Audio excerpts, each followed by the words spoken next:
AP Chemistry, we're on to Lesson 2 in Unit 13. This is Day 85. And we're going to talk about a central topic in electrochemistry, and it's called voltaic cells. This is basically a simple battery, and you're pretty much guaranteed to be asked a question, or at least a couple of questions on the AP exam about about voltaic cells. So electrochemical cells physically break two half reactions into two different cells connected by a wire.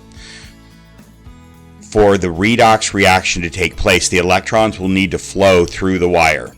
So the oxidation is going to take place over on the left with the zinc. It's going to give up electrons or lose electrons.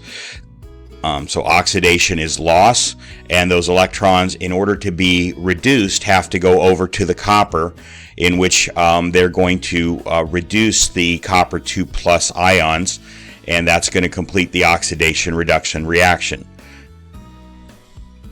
So this is how a voltaic cell works. This is also known as a galvanic cell, so they're the same thing. The cell on the left in the diagram below contains a zinc strip in a solution of zinc sulfate, ZnSO4. The zinc metal is oxidized because the oxidation number increases from 0 to 2+. It loses 2 electrons, each zinc atom, and therefore it has 2 more protons than electrons, and that gives it a +2 oxidation number or charge.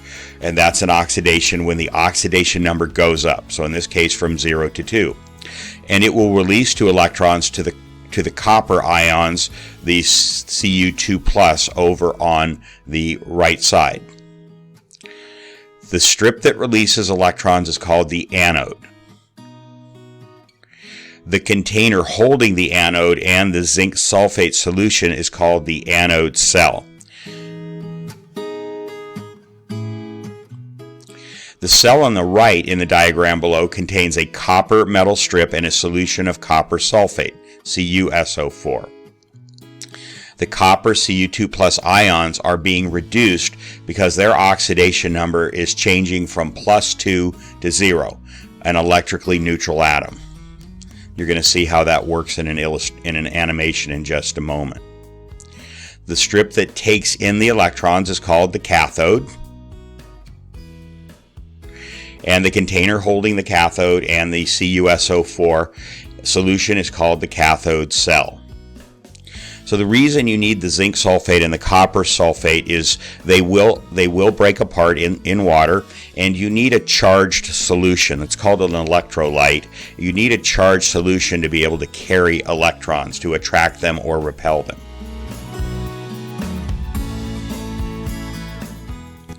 So the anode cell contains the charged solution of Zn2+ and SO4 2-. The cathode cell contains a charged solution of Cu2+ and SO4 2-. The zinc atom in the anode oxidizes 2 electrons. It gives them off. So there they go. You're going to just see an animation of this process.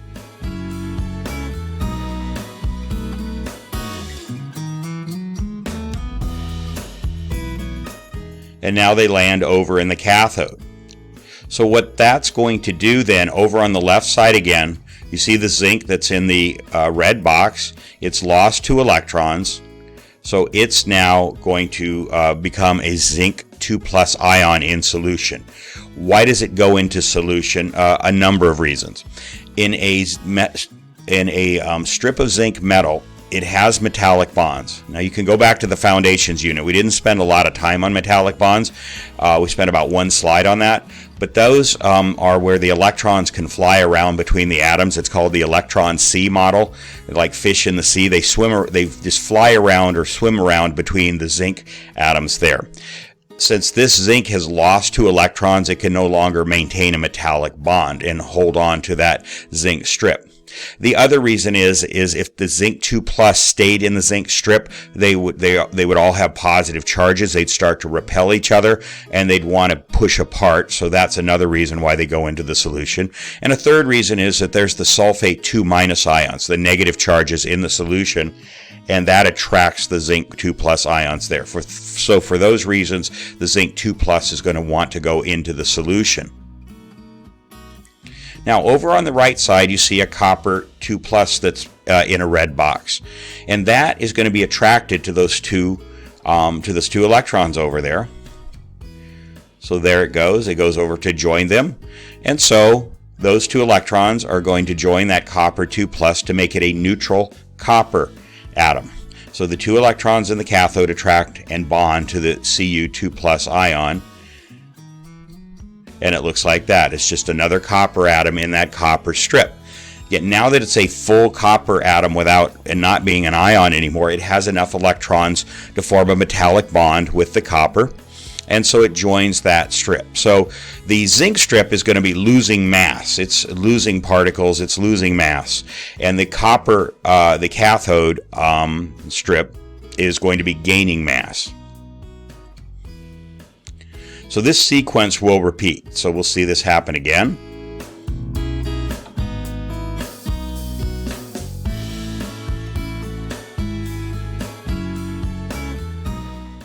Okay, and then that zinc has lost 2 electrons, so it now becomes a zinc 2 plus cation and goes into solution. Another copper ion is going to be attracted over to those 2 electrons.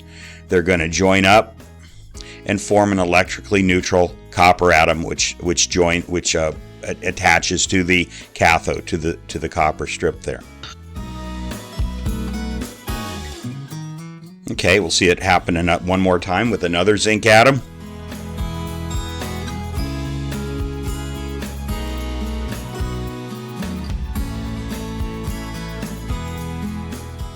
Again, another one of the copper ions is going to come over. Well, first of all, the zinc is going to become a zinc 2 plus. And it will be in the solution. And now the copper in the solution over on the right side is going to come over and join those 2 electrons to become another copper atom. So the process just repeats like that. But there's a problem. What's the problem?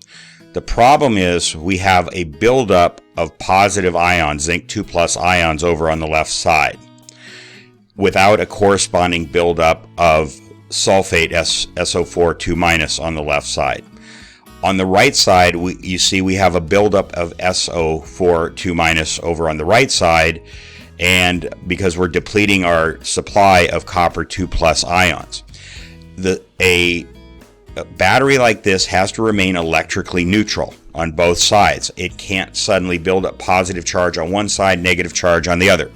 The positive charge buildup on the left side is going to prevent electrons from leaving, and it's also going to prevent more Zn2 plus ions from going into the solution. There's just too much positive charge there. Over on the left side, you have a buildup of SO4 2 minus in the solution. That's going to prevent electrons from coming over to that side. So what you need to do is you need to keep the solutions electrically neutral. So that's the purpose of a salt bridge. Okay, and a salt bridge, let's talk about a salt bridge. A salt is a neutralized acid base. So let's remind ourselves what a salt is. It's a neutralized acid or base. So the chloride ion, Cl minus, is the conjugate base of hydrochloric acid, the strong acid. Cl minus can be neutralized by ionically bonding with a positive ion, such as a K plus, a potassium ion. Again, where does the K plus come from? Where does that plus come from? And where does the Cl minus come from? You look at your charge number by ion sheet, or you just remember how to make that calculation looking at a periodic table. That chloride wants to gain an electron to be like a noble gas. Potassium wants to lose an electron to be like a noble gas. So with the salt, which you've neutralized, is the conjugate base of the strong acid. You've taken the chloride and you've added that potassium on there, and so now you have potassium chloride, KCl.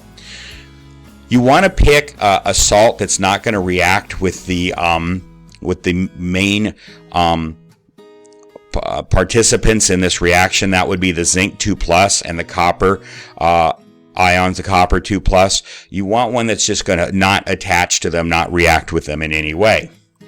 So you're going to go ahead, and one thing we know about KCl is that K, if you look at your solubility rules, it dissolves with anything. It doesn't matter what it's attached to, it's going to dissolve. Chloride dissolves with almost anything. There's only 3 cations that it will not dissolve with, and we're not using any one of those in this case.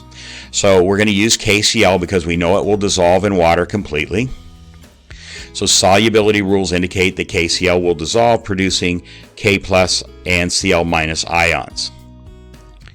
So the Cl ions will move to the anode cells to neutralize the buildup of the zinc cations, the zinc 2 plus ions. So let's see how that happens. So there's the chloride, and it's going to start moving down here.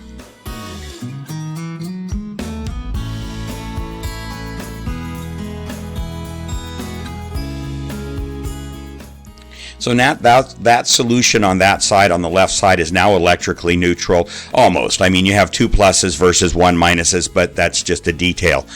You can put as many over there as you need to neutralize it. The other thing that this animation didn't show is that the zinc 2 plus are going to go up into the salt bridge.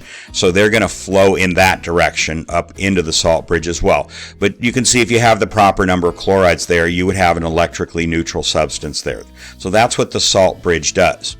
Now over on the right side, the potassium ions will move to the cathode cells where there is a buildup of SO4 2 minus sulfate ions. So we'll see that. So now this is going to go down.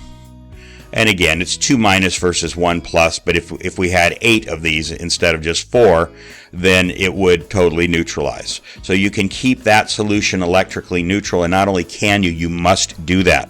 Otherwise, the flow of electricity will stop. Okay, so electric charge must flow in a complete circuit. You may have learned that in physics. Okay, you have to have what's called a closed circuit.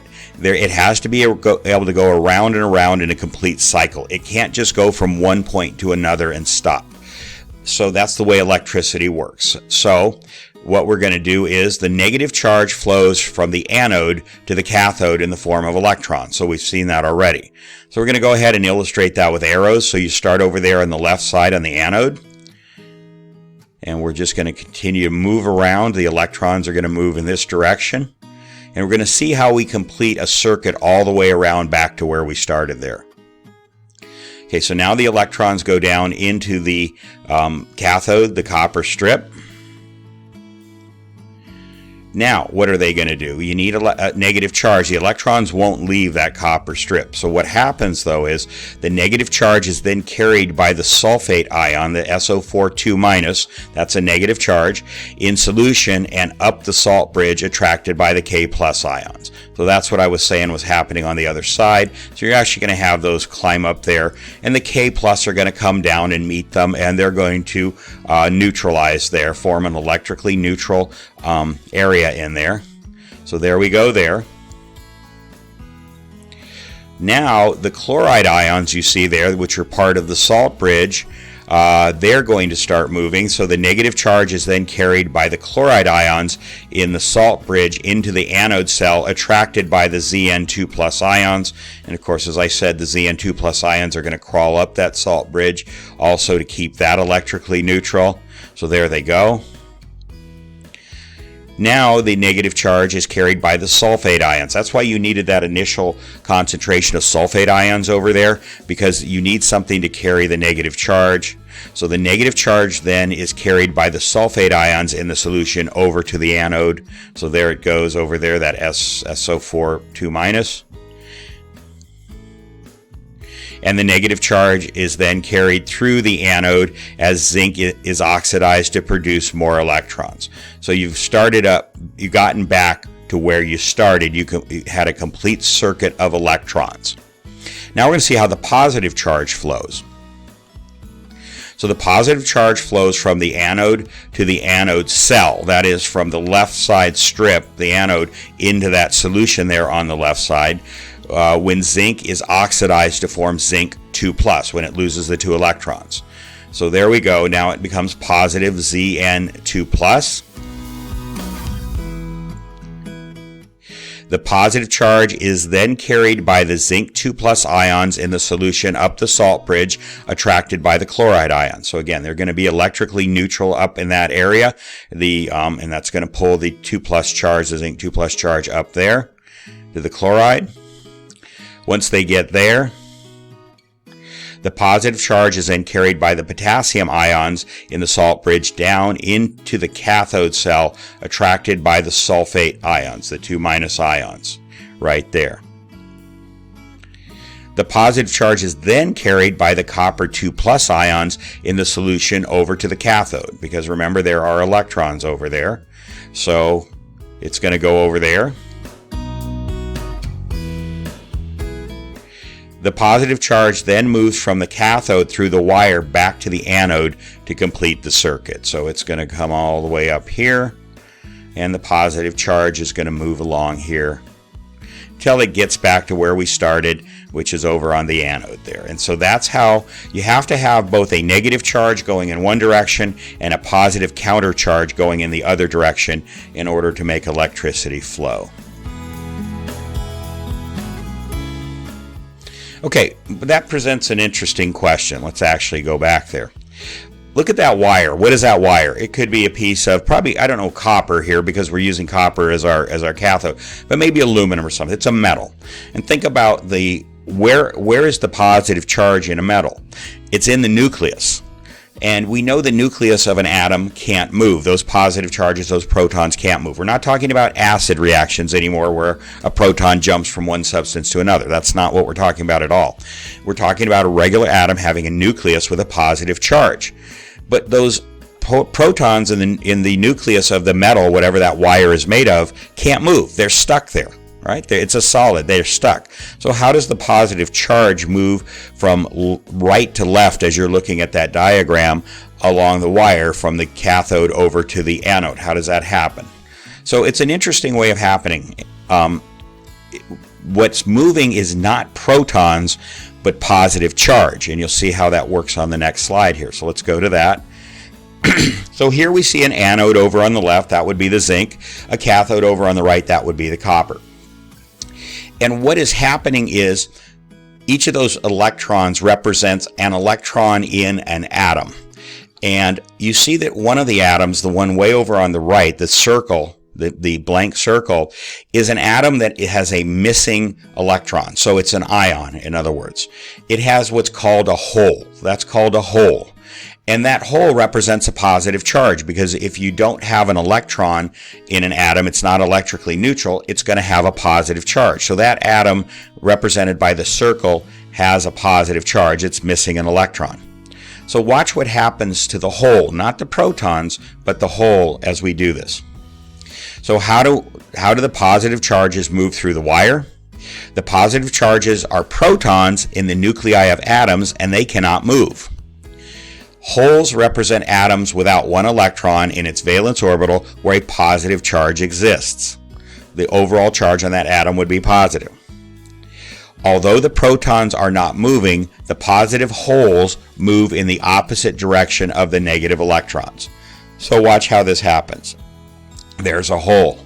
Now that electron is moving towards the copper, towards the cathode, so it jumps on there. So now the hole has moved to there. Now that electron moves over there, so now the hole moves to there. And you can see how this sequence will continue. The hole continues to move to the left.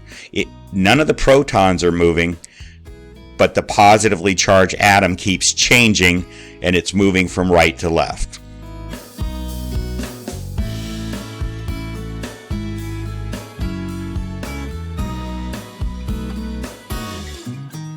And you can see that hole move from the right side over to the left side, while the electrons, which are actually moving, are moving from left to right. So this is how positive charge moves from right to left, even though no protons move. So that's the way you complete your counter current of the positive charges in the opposite direction of the negative charges. Okay, and that takes care of how a voltaic or galvanic cell works. I guarantee 100% there's going to be a question on this.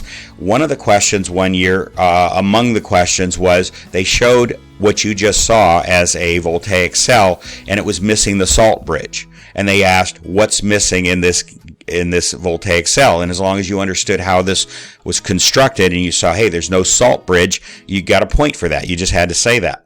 So not all the questions are hard. You want to pick up the easy ones like that. Okay? In the next lesson, we're going to learn how do we put a number to this movement of electrons. That number is called electromotive force, or the more common name for it that you've heard is voltage. And that's what allows electricity to actually generate energy, create energy, and make things work. Okay, so we'll talk about that on the next lesson.